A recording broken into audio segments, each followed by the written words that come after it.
Okay, so we're recording now. All right. And I should just make note of the fact that it is March 30th, 2013, and 5:50, 5:50. And it's the day before Easter. day before Easter. And you drove from Grand Rapids today. Grand Rapids, right. Yeah. So this is our second tape, right? Right. So I thought it'd be kind of neat to ask you about some stuff that I don't know much about that I'm kind of interested in. Like, tell me about your grandparents. My grandparents, Yeah, because I never met them. Mary and George, came from Ireland, and they didn't meet in Ireland. They met in Grand Rapids, and he worked in the forests, cutting trees up north, and she worked at the Amway, which at that time was a different hotel, in the linens. And he used to come in on the weekends and visit her. And one weekend she played a trick on him, so she said to her friend, "I'm going to go by the sheets and I'm going to pretend I'm with another man." And he came brushing back there. Was he mad? But they were married at St. Andrews. Mm-hmm. And Where were they from? Grandpa was from Tipperary, and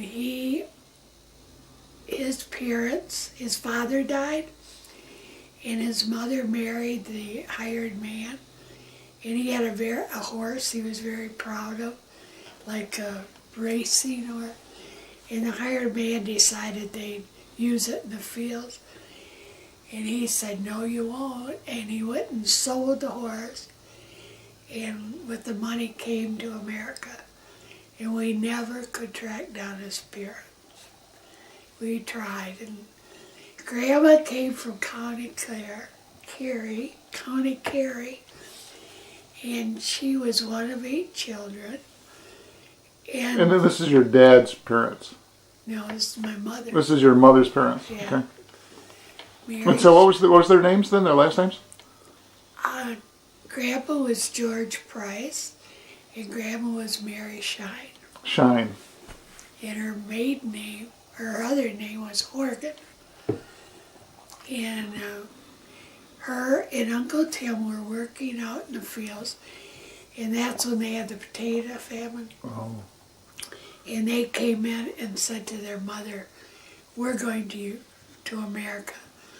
And the mother felt bad, but she said, "I understand, because there's nothing here for you." And she never saw her mother again. Mm. They wrote back and forth, but So how old would they have been she was 12 and Uncle Tim was 14 when they came to the United when States? they came to the United States. They didn't have an adult with them? No, they came, but they had a cousin in Grand Rapids that lived on the west side, and he was supposed to kind of guide them. And when they got off the boat, they used to put tags on them to say where they were going. So somebody made a mistake, put Grand Rapids, Minnesota. So they put them on this train and took them to Grand Rapids, Minnesota. And Grandma, when she found out, she started crying. She said, "We don't have any money to stay here, So the people on the train took up a collection. It gave enough money to come to Michigan. Mm. And they came over here, and that's, how they started. It's kind of crazy to think about being 12 and 14 years old and coming to a new country like that. It is. But a lot of them did it at that time, because there was... So what year would that have been? Great. Do you know what the They were born in 1895, so 1819, be there. 1895. Yeah, 10 years, be 2019 or 20. No, 19.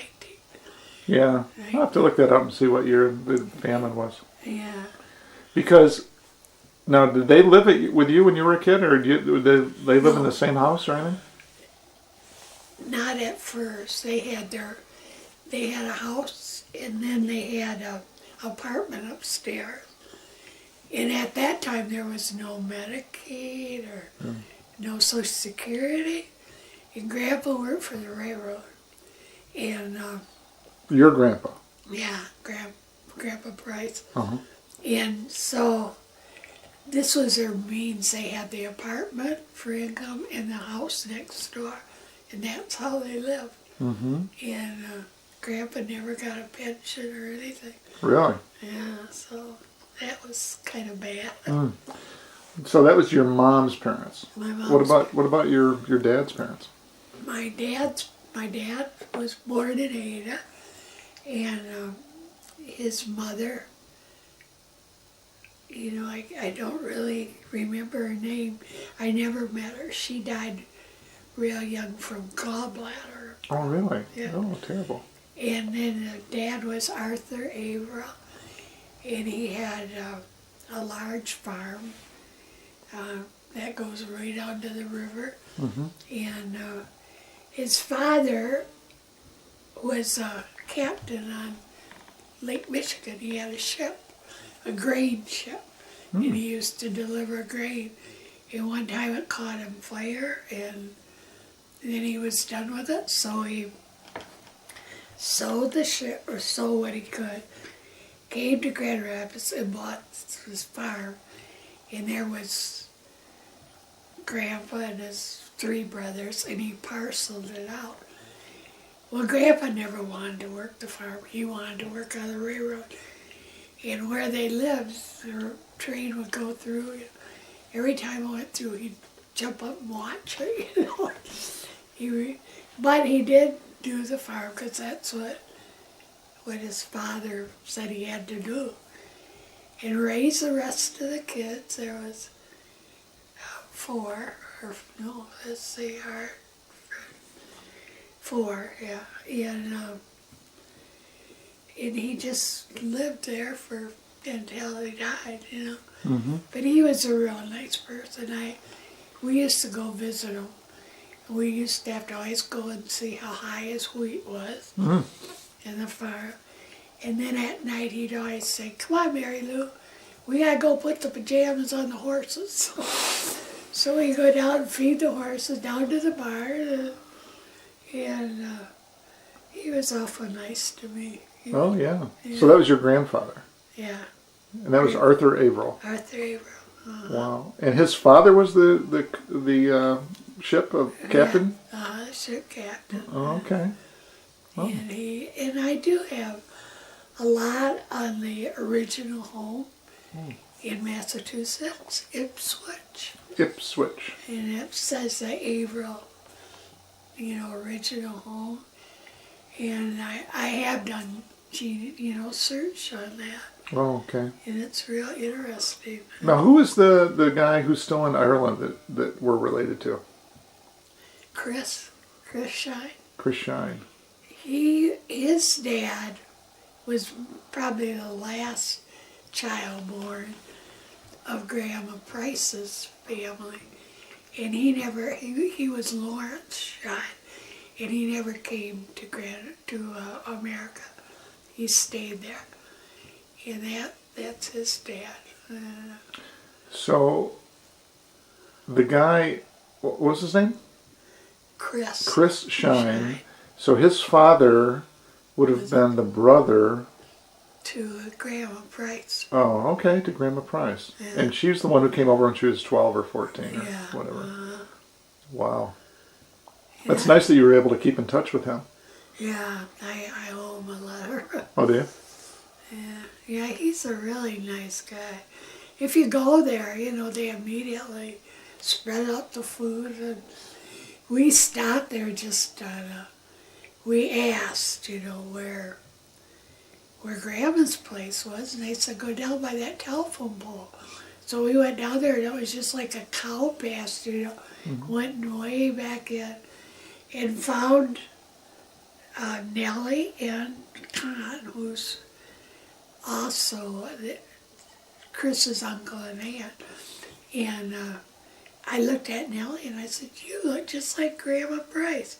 She said, "I've got brown eyes." Oh, really? Yeah. And Con immediately got out the Irish whiskey You know, your dad never drank with. Set it out, you know, you got to have a drink. And they were real nice. Yeah.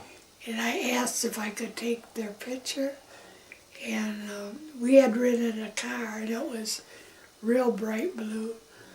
And he said, only if I could stand by your pretty car. Really? He liked that car. So how old was he when you guys saw him over there?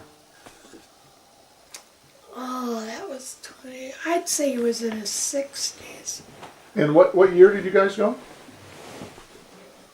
I mean, how, you know, it was like 20 years ago or something? Oh, yeah. Your dad's been gone 15, 16. And probably 4 or 5 years before that. Yeah. So it's been about 20 years ago. Yeah. So are they still alive? Or? No. No, they passed away. Died. Didn't they? So Chris is the only one that you... Well, his sister, he has a sister who works for the passport, you know. And we went to her house and met her. And then there's another one that was an airline stewardess. Oh. But she wasn't home when we were there. Well, I hope to get over there and meet Chris and his family. I'd love to go back. I'd love to take you with me. Yeah, I'd like to go. You'd love it. I'd like to go get some of that Irish whiskey. Yeah. Well, we had a Irish party at St. Andrews, St. Patrick's Day. And Father G said, I'm going to teach you how to make Irish coffee. So this was the very last thing. So he said, okay, so he had this little table and he had the coffee. You had to have curdled cream. So I went to use the whiskey and he said, you got to use Jameson's because Bushmills is from the north and we don't, us Irishmen don't drink that. So it makes a big difference to the Irish people.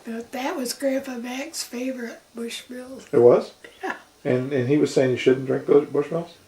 Father G said that. Yeah. He's right, you know, his family's from Ireland. Oh, yeah. He's from Boston. Oh. Yeah.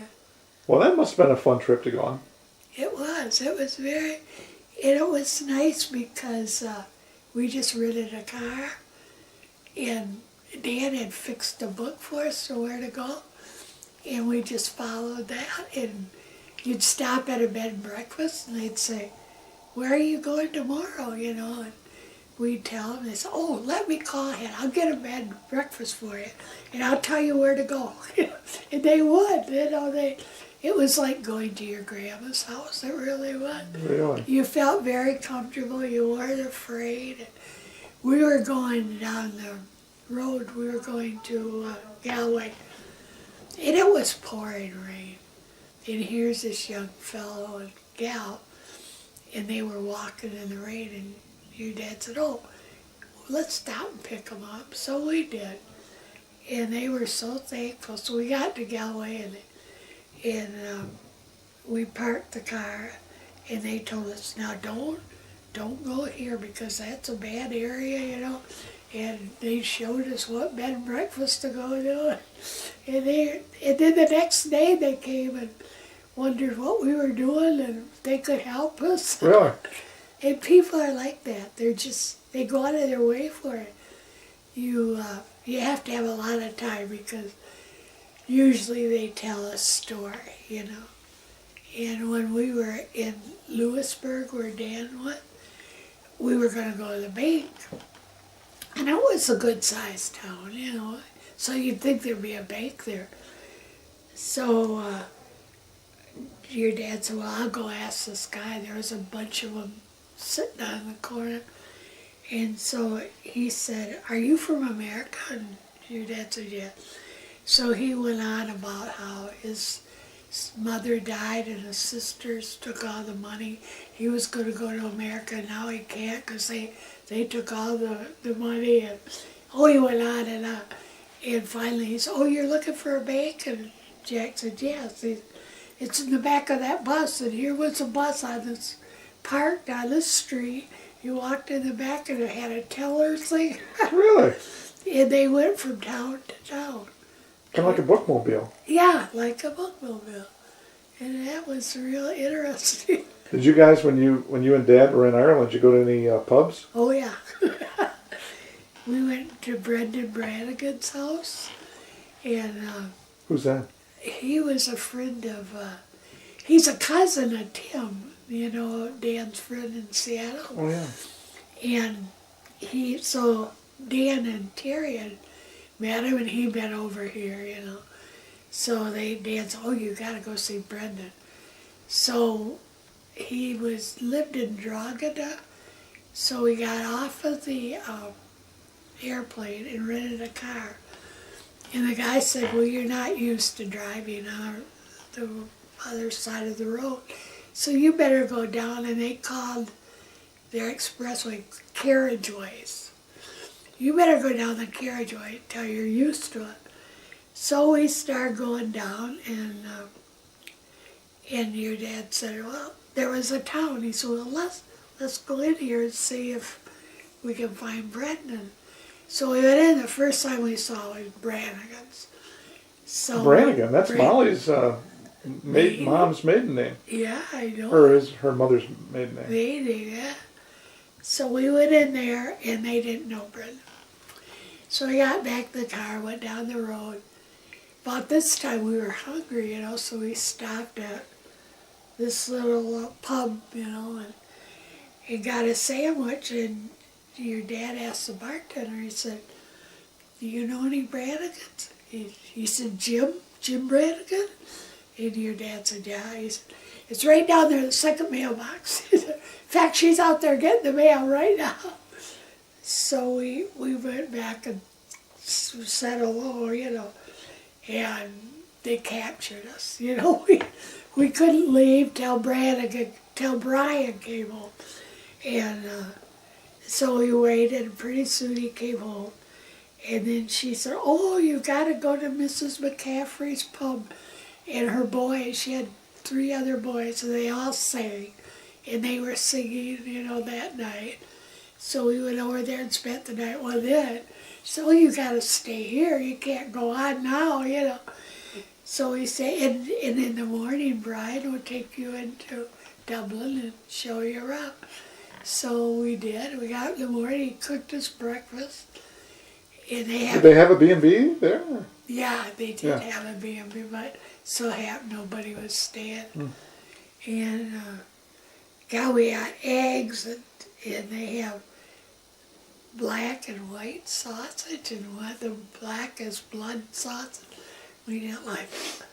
And they're wonderful soda bread. You know? And tomatoes, they always had tomatoes and beans. So you had so much food, you know, you didn't need to eat till night. Nice. And so he took us into Dublin, and we went to we went to the school there, you know, what is it? Trinity College? Yeah, Trinity College, and saw the Book of Kells and all that. Then he took us to a real fancy hotel, and we got there, and he said to Jack, I'm going to buy you a beer. So we went in the hotel, and here's all these women, these big hats, all dressed, you know, with the gloves, having tea. It was tea time.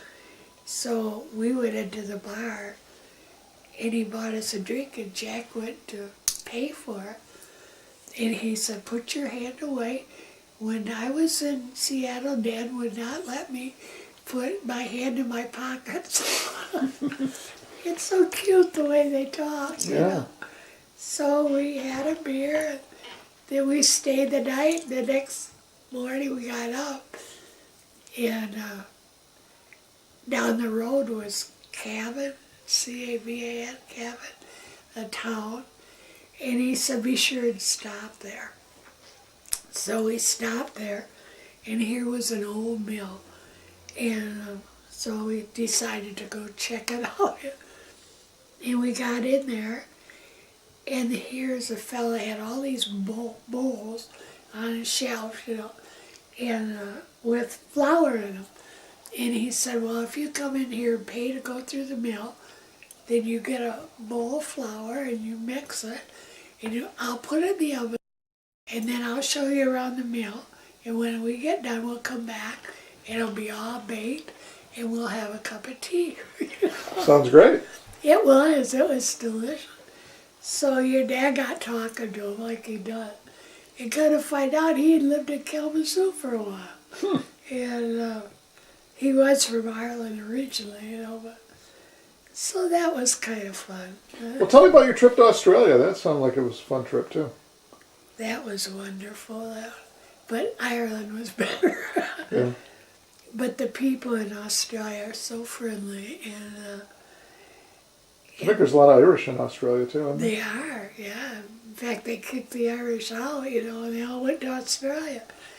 But they're very common and very nice, and they just entertained us royally, When we went there, it was their parade, like Memorial Day here, but they entertained more, They were like 6 foot deep at the parade, and it lasted for 7 hours, and they didn't move at all. Now tell me why Dad was invited to go there. He was invited because during World War II, their ship, the Canberra, was sunk and by the Japanese, and they happened to be close, and they went over to pick them up, and the Japanese came after them, so they left, and they said, "That's okay, Yanks," So after they could see, that the Japs had left, they went back, picked up 200 men, and brought them back to Australia. So it was their thanks for doing what they did during the war. So fortunately, we couldn't pay for anything. We get on a bus or a train, and they put their hand over the coin thing. She'd say, "These are Patterson people," and they seemed to know. Really? Yeah.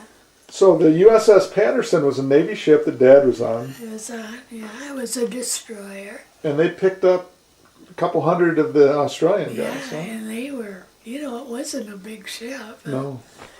But enough, to get them back to Australia.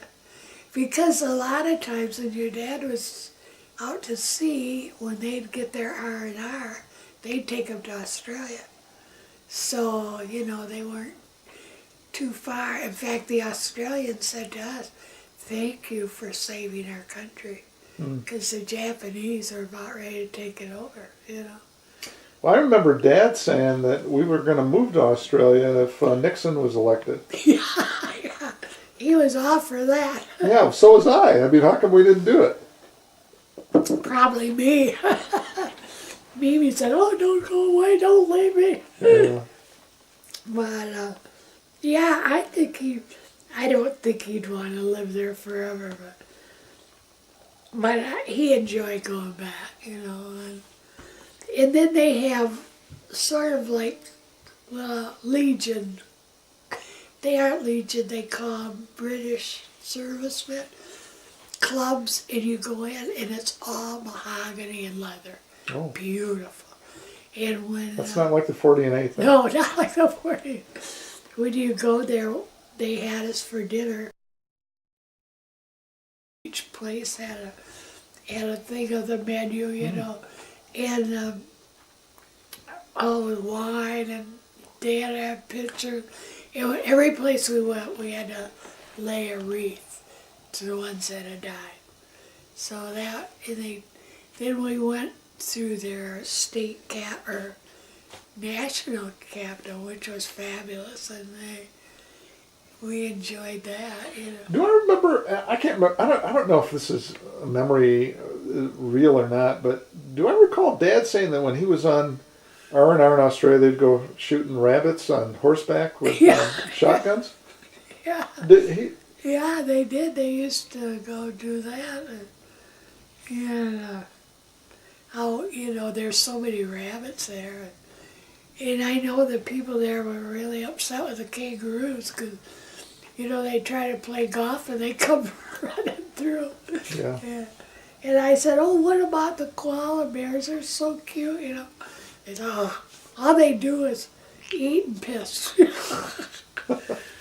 So they did like the, what was it, the koala bear? I can't think now what it, oh, they called them, oh, jeez. We would go and feed them every night. Fish, there's a fish market here. Oh, Oh, I'll think of yeah, it it. doesn't matter. So, tell me about growing up with your brother, Poor Dick. Uncle Dick. Well, when I was 8 years old, Aunt Minnie and Uncle George died and left 4 children, 4 girls.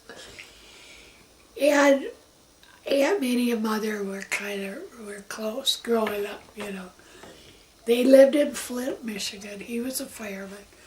Excuse me. And so Mother went over to help, and that was right after our house burned, and What year are we talking about? Do you know offhand? let's see, 36. Okay, 1930. 'Cause- So this is after the Depression, or during the Depression, kind of. Yeah, sort of towards the end of it. Yeah. Because Dad quit his job at Vandenberg. Because every week he'd go to get his paycheck and they'd lower it $1. And he said, I can't live on that kind of money. So we rented our house out on Franklin Street. And we moved to a farm out there. And he started his Farm out where? on Alpine. Oh, okay. And he started his garage. Yeah, I've seen that photograph of him in the garage. I need Yeah. to get a copy of that. Yeah, well, I got copies. Yeah. And And you remember this? I mean, when you moved there and stuff, you remember? oh yeah, I Yeah. remember because I was 7. So you were living on Franklin Street in Grand Rapids Right. when you were, and then like when you were 7, you moved out to Alpine because he Right. started the garage. working for a garage, or Yeah. he started a garage, or He started. yeah, he did. He always loved cars, and Yeah. he could get in a car and ride, and he'd tell you what was wrong with it, And so he said, we got to do this try. So Mother went along with him. So we moved out. Was it October? No, we moved out in the spring, and I stayed with Grandma because I was making my first communion. And I stayed there till I did. And then I Stayed went in Franklin Grand Street. Rapids. Yeah. No, at Grandma's house Oh, okay. on Graham Street. So we moved out there, and in October we had the fire and lost everything, The fire in Alpine. Uh-huh. Oh, your house burned down. The house burned down, yeah. Oh, I didn't know that. Oh, didn't you? No. It was an old farmhouse, and evidently it had a fire before. And at those days, if you had a fire, you had to pay $100 before the firemen would come. And the people that lived there before didn't pay, so they wouldn't come. So it just went. And And did you see it burn? no, No, you weren't there. I Nobody. was in school, Oh, and the nuns told the kids, "Don't you dare tell her." And they were all standing on the second floor watching it. oh, you could see it from the school. Oh, Excuse me. So when it came time to go home, my cousin, being host, came to me and said, "You're supposed to come home with me today." your cousin who? Bernadette Host. We always called her Big. And Host. Host. Yeah. H-O-S-T. Yeah, Oh, they I did- had a peach farm out there. Peach. Oh, did they? Yeah, that was Father Host's aunt. Oh. So she said, "You gotta go home with me," and I said, "I can't because my mother doesn't know. I gotta go home." And she said, "Well, your mother's, with my mother, so it's okay." So we went home, and then I found out about the fire. And come to find out, there was something with the stove that sparks would get in the petition. And at that time, there was a lot of transients on the road. So Mimi had locked the house up real good, And she was in the laundry room doing the washing. And all of a sudden she saw these flames, and Dick was in an adjoining room. So He was too young to go to school at that time? he was only 18 months old. Oh, okay. So she grabbed him and tried to get out. She couldn't get out. The door she got out. That was it. She couldn't get to him. But there was a couple guys coming from Consumer Powers. There was a kind of a hill. They were coming down the highway. And so she said, oh, help me, my baby's in there. Excuse me. So they went, got him out. But he ended up, all his clothes went, and all my first communion, all my toys, and the only thing we saved was your outfit. Oh, so it was. So where did you live after that then? Excuse me. We rented a little house from the Waffles and for the winter, and then we told the people we had to have our house back. Oh, on Franklin. Yeah. So, excuse me, I'm sorry. It's okay. No hurry. So, at this time, excuse me, in August, Aunt Minnie and Uncle George died within, well, he died first and she died in September. So Mother had to go help her. Now, he was a fireman, Yeah. and he died in a fire. Is that right? No? They were at a cottage at And tell me, this is like 36 Barbara's again? dad. And this is like 1936 or something like that? Yeah. Okay. And so they were at this cottage. It was their vacation, and he got appendicitis and they ruptured. Oh, no. So they called an ambulance, rushed him into the hospital in Flint, Hurley Hospital, and he lived a week. But that was before penicillin. Infections set in. And that was Barb's dad. Barb's dad. So then, so when he was so bad, Mother took me and Dick and went over there to be with her. And Mother helped her. And at that time, the police would come. You know, if you had somebody in the hospital that was really bad, they would come to your house, take you to the hospital. So I remember they came and got Aunt Minnie, and she died, or he died. And I don't remember where he was buried, whether it was Granite, I imagine. Well, he's out at Parnell, because he had a farm here. And so anyway, they had to sell the house and get the furniture and they have 4 kids, there's Dora, Tweet, Betty, and Barb, and come to Grand Rapids. Well, Grandma said the only thing they could do was kick the people out of their apartment upstairs and put the girls there, In your mother. In your grandparents' house? Yeah. Grandma. And their mother, and so they did that, and they all moved in up there. Well, the girls weren't happy, you can imagine. Dora had just graduated. I think Tweet was in the 10th grade, Betty was in the 7th, and Barb was 4. And their father had passed away, and then they their had to move. father passed away. Then they moved, lost all their friends. Yeah. And they were in Flint when that happened? Flint, yeah. So Mother helped her as much as she could, and so we got our house back, and then Aunt Esther had Aunt Minnie come to her house. She was married, they had an apartment on the west side, and she invited her to come over for dinner that night, get away from the kids, and she was really grieving, and so before Aunt Esther came home from work, she committed suicide, so she came home and found her. Oh. And so then here's these 4 kids, and No parent. That was September, I think. Wow. Or October. I don't know. It was that fall.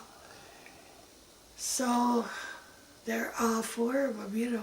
Grandma, who was, at that time was in her late 70s or middle 70s, was trying to take care of these girls. And, you know, two teenagers. So one day she came to my mother and she just threw up her hand. She said, I can't handle them. So mother brought them all to our house. So they moved in with us. And how old were you at that time? I was about 8. And, So these 4 girls moved in with your family when you were 8 years old. yeah. And Grandpa still had the car place up on Alpine? Yeah. And so he would go back and forth? Back and forth. He used to do that. And he worked every day, even Sundays. He was trying so hard to make a run of it. And the trouble was, during the war, he couldn't get anybody to work for him because they're all in the service, you know. And I remember him talking about they couldn't get tires. You know, they went to the service. And so he stayed out there about that long, and then he was out there quite a while because I remember on Saturday morning, he used to call me and I'd get up and we'd stop. He'd have to get parts and have breakfast. Then we'd go out to the garage and I had to clean out the bathrooms and the office, you know. And It must have been pleasant work. yeah, and all that candy. Well, I did that for quite a while, and then the fellas up the street started coming, you know, and he wasn't too happy about that. So, Well, they were trying to yeah, be sweet with you? yeah. Were they?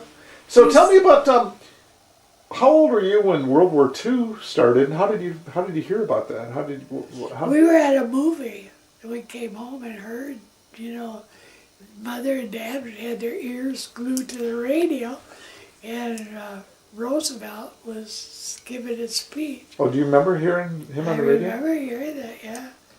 And we were all frightened, because we figured within a day or two we'd have Germans, you know. We didn't know, we were young yet, you know, we didn't. Well, how old were you? Well, let's see, 45 I graduated, I was 18. So you must have been in 41 then when the war started, and Yeah. you'd been 14 years old or something. 14, yeah. And it was a Sunday, we'd gone to a movie. Madison Square used to have a movie. Went over there to the movie. And Remember which one it was? which one? What movie? But I remember we used to get dishes, you know. Yeah, if you went, you know, every week they gave out a piece, one piece. Oh, really? And, I remember when you used to be able to get stuff at gas stations, and but yeah. they don't give you anything anymore. No. So anyway, we came home and heard about it. Well, then they started, you know, you had to save your grease. Couldn't buy nylons or coffee. Well, you could buy coffee, but you were limited, you know, in sugar. And so the people lived next door, and he owned Williams Farm Engineering, and she was a real coffee hop. So she traded Mimi for sugar for coffee. And we had to, you know, have blinds on the window. Yeah, so be careful that no light showed through. Really? Oh, yeah. In Grand Rapids? Yeah. It's not like... And then they had block patrols, and guys would go around and check your houses. And Wow. it was scary, you know. Yeah. And So Grandpa was too old. He couldn't go into the service, though, at that point. He was in World War I. Was he? Toward in the very, very end of it. Mm-hmm. Did he talk all about that? Yeah, he used to drive he was a chauffeur for one of the captains or generals.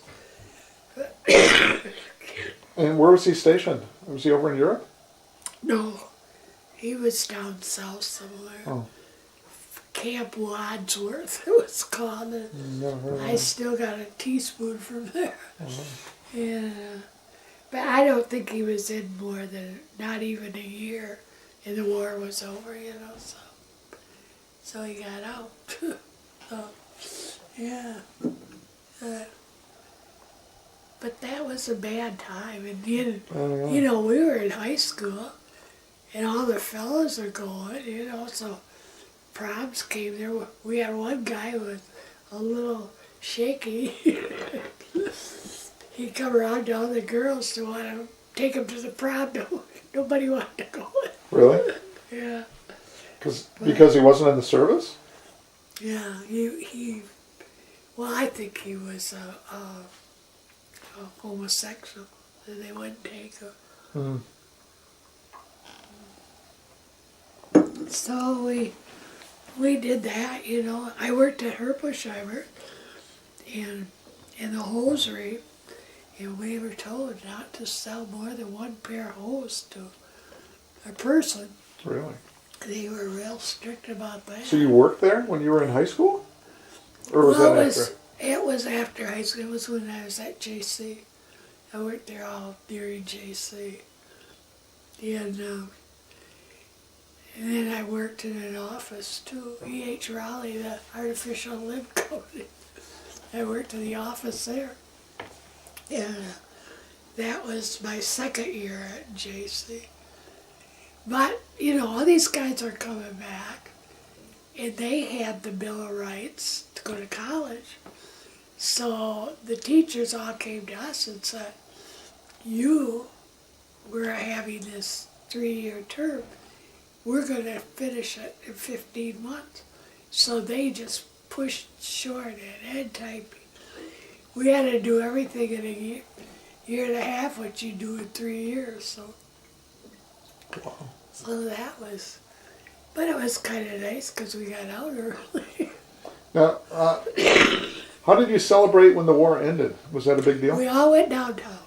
Everybody was cheering, and right in the middle of it all was Bishop Haas, and he was like 6'4". You could see him above everybody. He was he was a nice guy.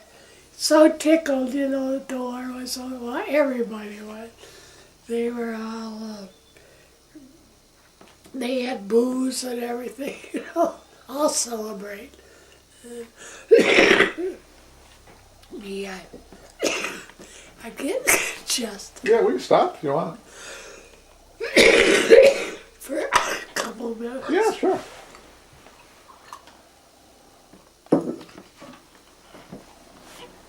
Is that awful that I do that? No, it's okay. But that was a fun time, So dancing and bands and parades and yeah, stuff? oh yeah, everybody was out. And Bishop Haas was so tall and big. He had a special car. And my friend Treese Early, brother was a priest, Father Early. And he used to come bring Grandma Price communion. She always called him my little priest, And he told her, he said, you don't have to fast, She was 90 then. You don't have to fast anymore. Oh, no, she's going to fast. Oh, really? But, so they lived that long? I mean, your grandparents lived till they were like 90? Grandma did, and I'll have to look it up and tell you how old she was. And Mimi was in her 90s. Yeah. Of course, Grandpa was not so old. No. He was late 69? Are you 69? Was he? Well, here I go.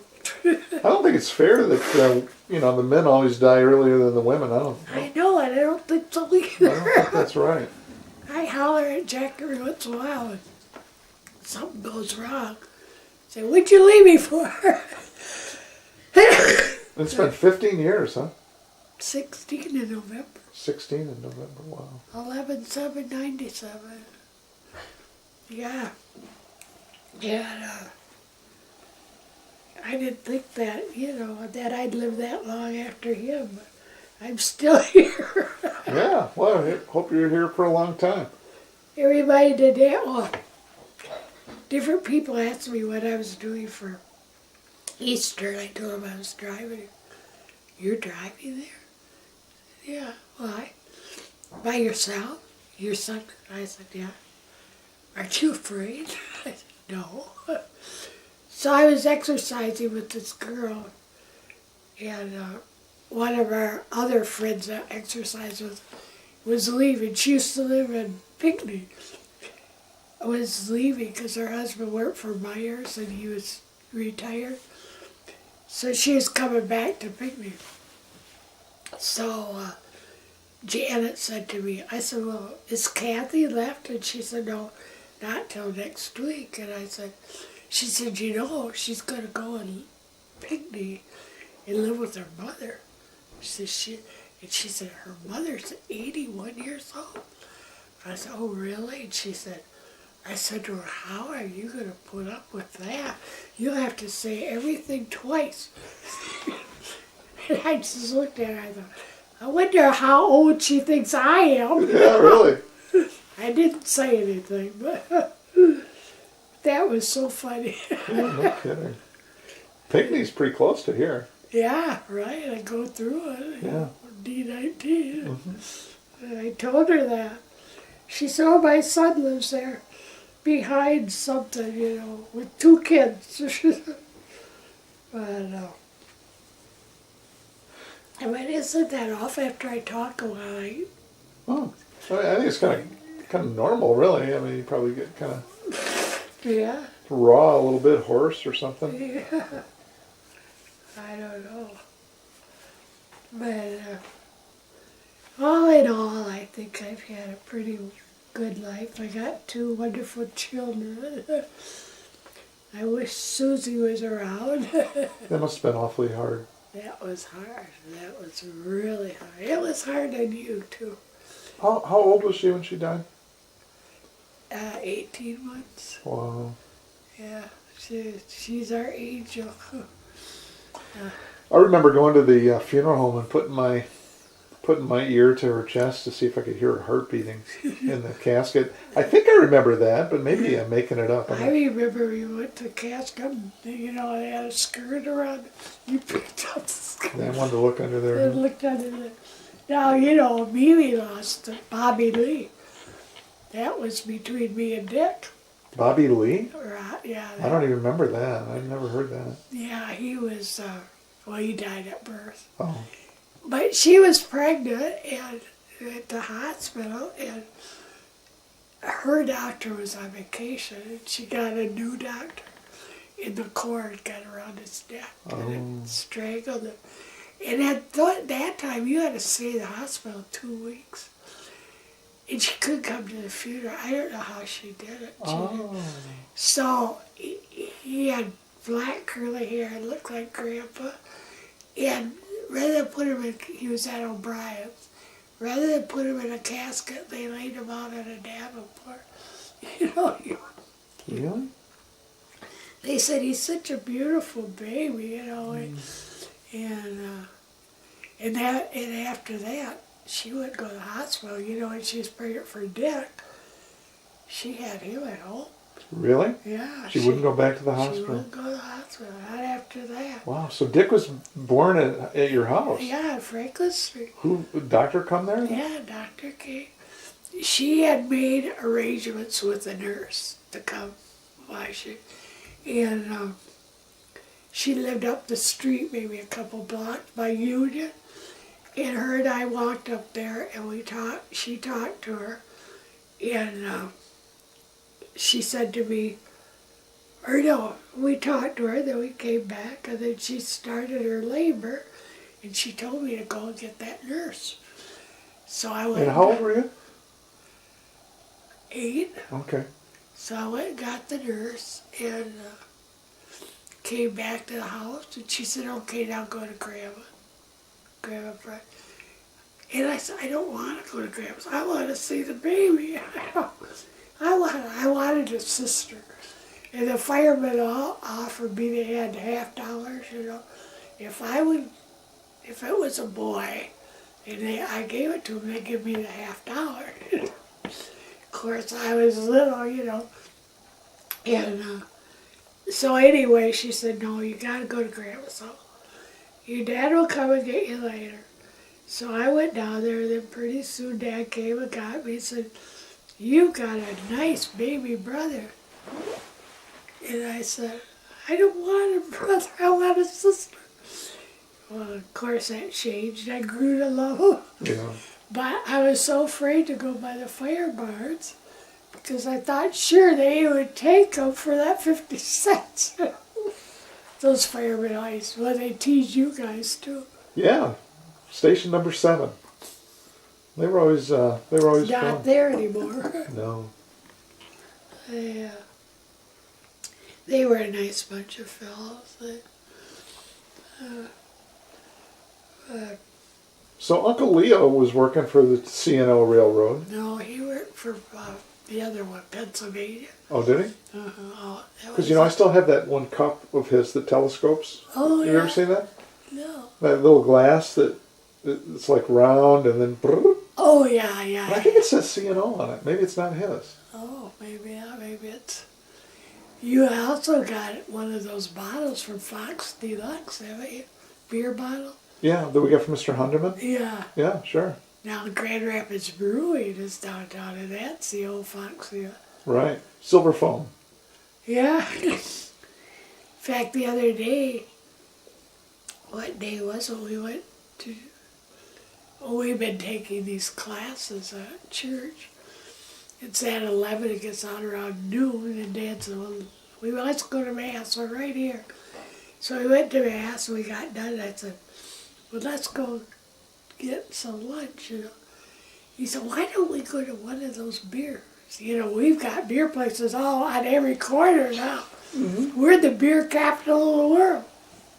So I said, okay, so fortunately, we found a parking place right away. Went over there, it didn't open till 4 o'clock. Oh. This was noon, yeah. So we didn't get to go there. Now, when you go out to restaurants with Dan, does he have to take his oxygen with him and stuff? Yeah. He has a little thing he carries on his shoulder. Yeah. Then when he goes home, you ought to see our garage. We got a thing with 12 bottles of little ones. And then we got a thing with the big one. But then he has the one, in the house. We got oxygen all over the place. And are you still using it at all, or no? No, I haven't used it since well, I guess I did use it when I had this. No, I don't think, did I? Well, when you came back from the hospital, you had oxygen. Yeah, I did have it. That's right. Because you both had those big machine things. Yeah. But then when I went to the doctor, he said, we're trying to get my level up. And, but anyway, he's got that. Well, then he said, I don't think this machine that makes the oxygen, I think there's something wrong with it. So he gets his stuff through Wright and Philippus, which is connected with the state somewhere. And so he called them and they came out and checked it, and he wasn't getting the full advantage of the oxygen. Oh. I said to him, well, that's ridiculous, You've had this, how long has he had that machine? So I asked him today, has it helped him to get more? So he's got a new one now? Yeah, he's got a new one, and he said it still isn't up to the level it's supposed to be. How does he know that? Well, I guess there's a gauge on it. There's, 2% for. Oh.